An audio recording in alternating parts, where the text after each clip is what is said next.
کر کے حلق میں ڈالے گا اس کا ذائقہ اور ہوگا، دوسرے برتن کا ذائقہ اور ہوگا،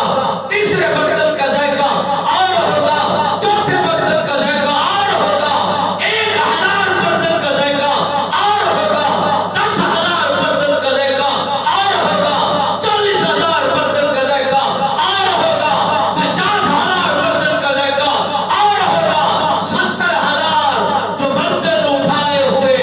مختلف اقسام کے کھانے لیے ہوئے آپ کے لیے حاضر خدمت کھڑے ہوئے یہ غلام جواب دے رہے ہیں، سوال کر رہے ہیں کہ اے جوان کھا تو صحیح، ہر لقمہ عجیب رنگ رکھتا ہے، ہر لقمے میں عجیب برکت رکھی گئی ہے، ہر لقمے اور ہر کھانے کے اندر رب کی طرف سے مختلف برکات کا نزول کر چکے ہیں۔ آپ کی غلامی کے لیے ہم آئے ہیں، آپ پسند کرتے ہیں، کیوں کہ وہ دنیا میں رہ کر رب کو راضی کیا ہے، رب تجھے راضی کرنے کو تیار ہے، رب تیری ہر حاجت کو پورے کرنے کو تیار ہے، اور رب تیری ہر منشا کو قبول کرنے کے لیے تیار ہے۔ مسلمانوں اور کیجئے، لمحات کو ذرا دلوں میں بٹھائیے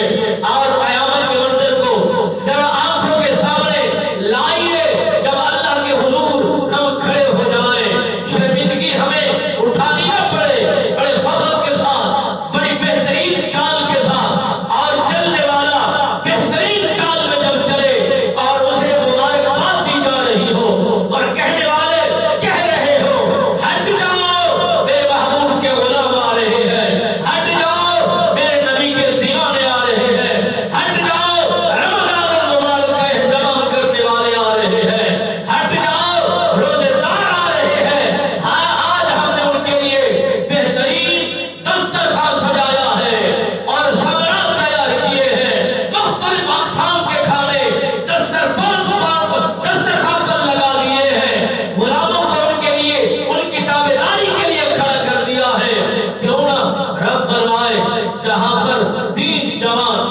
روزے دار موجود ہوں، اگر تم بچنا چاہتے ہو اور خدا کی گرفت سے اپنے آپ کو محفوظ کرنا چاہتے ہو، آؤ لوٹ آؤ ان جوانوں کے سایوں میں اور ان جوانوں کے قریب ہو جاؤ جو روزے دار ہوتے ہیں اور روزے کا اہتمام کرنے والے ہوتے ہیں، اور ان جوانوں کے بالکل قریب ہو جاؤ، نہ وہاں پر خدا کا عذاب آتا ہے، نہ ہی خدا کی شدت آتی ہے، نہ ان پر کوئی قسم کا امتحان آتا ہے، بلکہ جہاں پر روزے دار قدمین کو جماتے ہیں وہیں پر رحمتوں کی برسات کی جاتی ہے، خدا کی رحمتوں کا ظہور ہو جاتا ہے، خدا کے فضل کی برسات ہو جاتی ہے، خدا کی رحمت کے اعلان ہو جاتے ہیں۔ رب نے فرمایا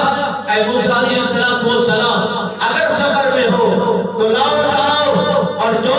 آپ کے حوالی ہیں انہیں سمجھا دو، انہیں پڑھا دو، انہیں راستہ حق بتا دو، اگر وہ روزہ رکھیں گے تو میں معاف کرنے والا ہوں، معاف کر دوں گا، اگر وہ روزہ رکھیں گے میں بخشش کرنے والا ہوں، میں انہیں بخش دوں گا، اگر وہ روزہ بھی نہیں رکھتے اور اہتمام بھی نہیں کرتے،